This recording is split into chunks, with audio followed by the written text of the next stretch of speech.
When we think of contrasting nonviolence with violence as an alternative and looking at them and thinking perhaps you choose one against the other, the nomenclature of nonviolence is very important when we look at Kingian nonviolence.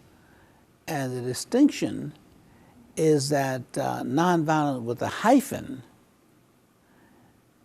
simply means without violence. So you have violence, of course, with violence, and then you have non-violence, means without the violence. Nonviolence, as we use it in Kingian nonviolence, is a totally different concept. It has the ingredients and it has the potency of changing violence. So it's really an antidote, because we look at violence as a disease and we look at it as something that's undesirable and harmful. So it's not a question of being opposite. It would be the difference between having polio and having Jonas Salk vaccine. You wouldn't say that the vaccine is opposite to polio. It's a cure for polio. But polio is not on the same level as the vaccine. So it is with even when we talk about nonviolence with the hyphen, it could be having a peace, but a negative peace.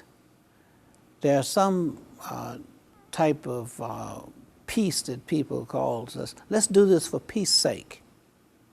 Don't argue, don't bring up controversial issues, just let's try to be silent and let's just get along. Even though the conflict is there, people want to say, let's ignore it. Well, it doesn't go away simply because we are quiet about it. In fact, it festers and eventually it boils.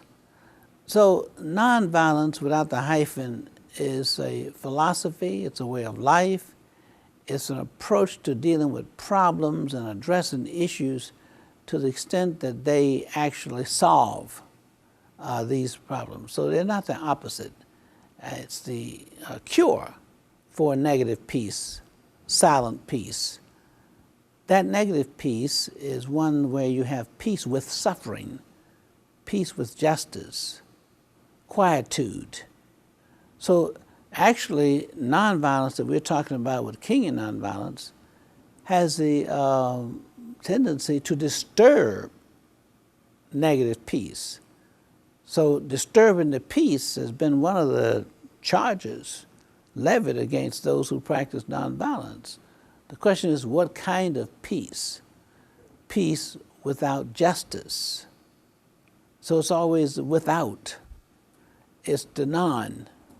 And we really come to understand that nonviolence has the potency to be able to transform violence into peace and transform negative peace into a positive peace.